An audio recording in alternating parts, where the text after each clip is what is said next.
Can we even pretend that we were surprised by Caitlin Clark's shocking announcement that likely rocked the WNBA? Most of you watched her carry the league on her back this season, and now that she's officially had enough, yes, she's leaving for good. Tell me, honestly, can you blame her? She struggled with physical defense she's faced at the professional level and voiced frustration with the league's officiating, recently telling reporters, quote, "I feel like I'm getting hammered and everybody is physical with me, and opponents get away with things that other people don't get away with." That's what Caitlin Clark said. She brought a dead team to the playoffs after 10 years of being irrelevant, and this league didn't deserve her in the first place. Broke attendance records, increased ticket sales, and essentially made her jersey a bestseller. What did she receive in exchange? A cheap eye-poke shoulder receives a 6-point L technical foul, a label of rudeness, and unfounded charges of racism. What I am upset about is like, hey man, your meal ticket is under constant attack. There's been dirty plays all season. Do you know what truly broke her? What drove her to reveal this shocking information now? And what did she say that made it obvious she was done with everything? If that's the type of gratitude you receive for making the league truly watchable, I would also leave. Let me give you all the details. Those guys, they're the racists, when really, y'all are the racists. The people coming up with excuses to hate Caitlin Clark and the new fan base that she brought. Well, that was obvious from a mile away. The heartbreak reached its climax when the Indiana Fever were eliminated from the playoffs in a heartbreaking defeat to the Connecticut Sun, although Caitlin Clark's anguish had been growing for weeks. She's just not built for the physicality of this league.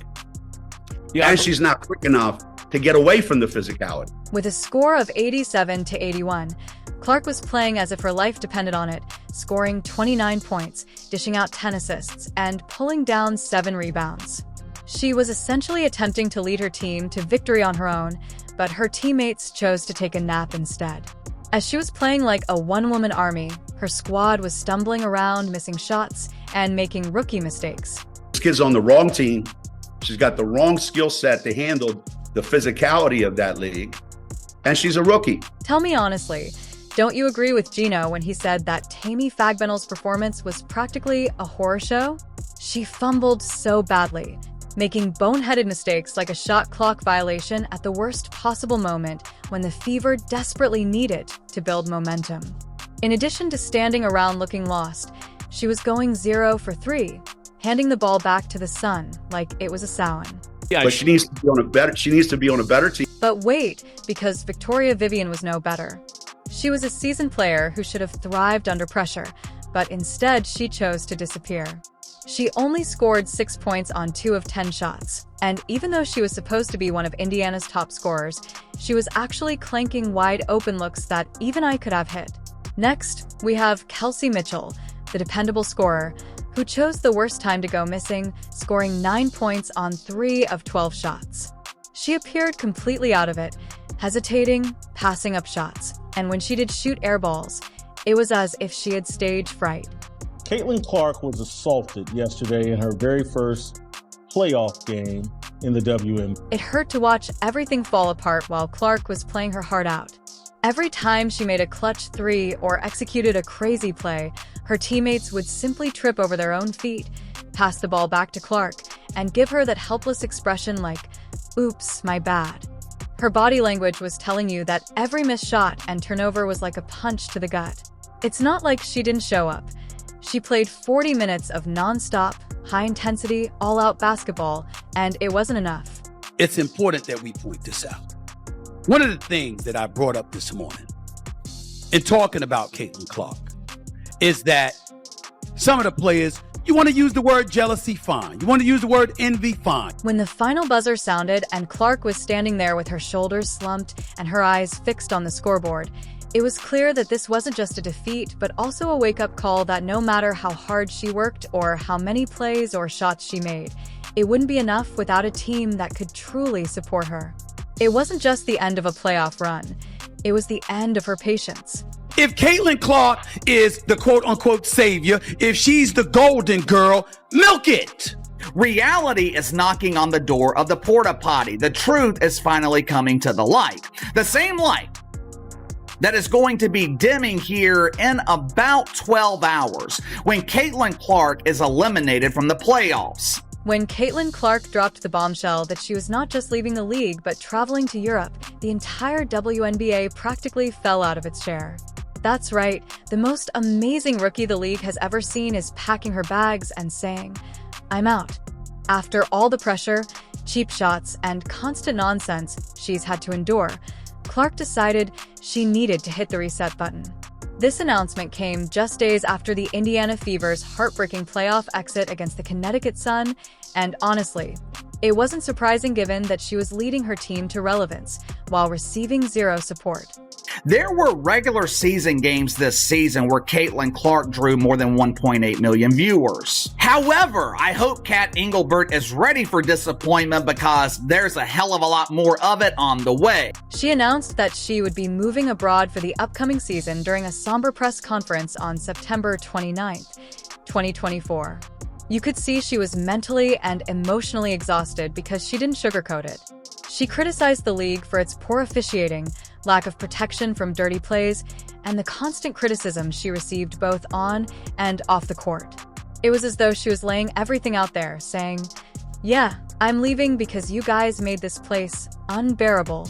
Let's put this in its proper perspective. When I think about Caitlin Clark, the operative word that comes to my mind is gratitude. However, everyone must immediately realize that this is a financial and public relations catastrophe for the entire league, not simply a loss for Indiana.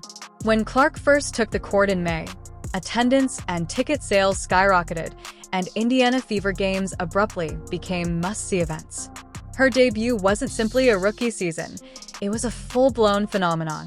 The Indiana Fever, all right, with Caitlin Clark, led the league in attendance both home and on the road. Fever averaged 17,000. During her rookie season, Clark alone drew over 500,000 fans to see her play. One rookie brought in 500,000. Let that sink in. She wasn't just a player. She was the main attraction and the driving force behind the league's unexpected popularity surge. Ticket sales also skyrocketed by an absurd 60%, and every arena she played in was packed to capacity. The most dominant team in the league, they can't draw 500,000 viewers for a playoff game. Atlanta Dreamers and the New York Liberals. Again, the Liberals. They supposedly have stars. Remember when ESPN claimed that the Liberals had the new big three? Dreamers, Liberals, 410,000 viewers. The other game was the Phoenix Masculines and the Minnesota Lakers. And it goes beyond seats and bums. Clark was a merchandiser and moneymaker. Sal's, who had been dead in the water for years, flew over the roof as soon as her jersey was put on the stores.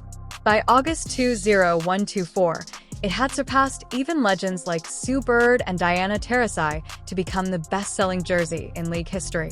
Gainbridge Fieldhouse, the home court of Indiana, went from being a ghost town to the most sought-after ticket in town, with customers paying $200 for courtside tickets alone.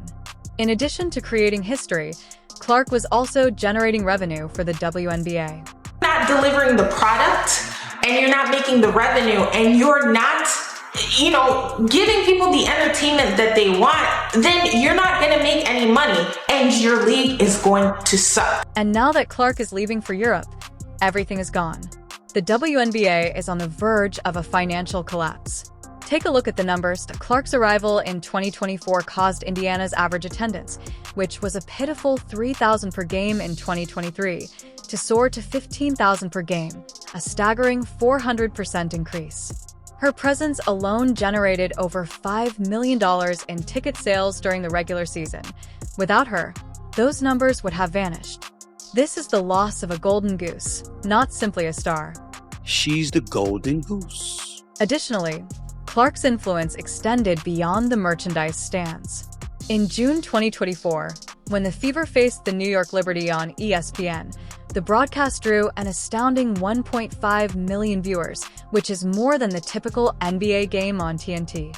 Simply saying, the issue is about marketing versus basketball. The merits of playing basketball compared to the merits of bringing marketing into the equation to influence potential decisions. Clark's games were drawing more viewers than the WNBA's previous reliance on star-studded matchups, such as those between Breanna Stewart and Ah Wilson or Sabrina Ionescu and Kelsey Plum, to boost popularity.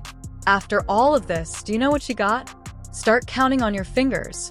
First, we had Alyssa Thomas virtually yelling into the air that racial biases are the main reason for Clark's popularity. Honestly, it's been a lot of nonsense. I think in my 11-year career, I've never experienced the racial comments from the Indiana Fever fan base. We had her face on a serious matter that happened in this world, and it's unacceptable, honestly. And there's no place for it. And she claims that the only reason people are crazy about Clark is because she's a white female dominating a sport that is dominated by black athletes. Excuse me, but I suppose that scoring 35 points per game and breaking records is meaningless at this point. It's an attack on Caitlin Clark. Caitlin Clark's the wrong face for this league because her fans are so racist. Where have I heard this argument before? Oh, Donald Trump may be fine, but all the MAGA people, they're terrible. They're the deplorable. However, that was only the beginning. During Game 1 of the playoffs, D&I, Carrington went to a whole new level of filth. Instead of just fouling Clark, she actually poked her in the eye, temporarily blinding her. She's got 14,000 followers. And it's really easy to ignore, and most people don't know who she is in the sports world. The only reason why people even know who she is because of Caitlin Clark. And she still only got 14,000 followers on Twitter. She doesn't have much of a brand. And, surprise, not a single foul was reported to the referees. While Carrington is strutting around as if she didn't just transform the game into a low-budget wrestling match, Clark is out there staggering around like she's just been doused with pepper spray. And this woman swats at the basketball and somehow decides to turn her hand down and her fingernails and jab them right into the eye of Caitlin Clark. No foul call. No refs stopping the game to go look. Is this a flagrant? None of that. Just everybody moved. And Candace Carter joined Carrington in this twisted game, working on Clark's ribs with cheap, cunning shots that should have immediately resulted in her ejection. Your biggest star, your meal ticket, the reason why you have relevancy, just got stabbed and assaulted and nothing. While Carter is throwing elbows like it's an MMA match, and Clark is out there gasping for air like she just ran up Mount Everest, the referees are presumably too preoccupied scrolling through Instagram to notice that there isn't a single whistle. That was on purpose. Is Caitlin Clark making too much of it? Is she exaggerating it, trying to get the call? You can think both things. You can think, hey, this is on purpose and it's a dirty play. But you could also think, is Caitlin Clark making too much of this? Additionally, as if the physical assaults weren't enough, there are also cheap verbal jabs being made. It wasn't the physical toll or the playoff losses that ultimately shattered her, according to Cheryl Swoop's grade analysis, which essentially accused the whole WNBA fan base of liking Clark simply because she has that blonde, blue-eyed All-American appearance. What I am upset about is like, hey man, your meal ticket is under constant attack. There's been dirty plays all season. The blatant pettiness was the cause. The way that every foul against her was handled as an afterthought, and she was scolded for breathing too forcefully, but she hasn't purchased her tickets yet, suggests that the idea of moving to Europe simply struck her, and she should definitely do so since it's likely the best decision she could make at the moment.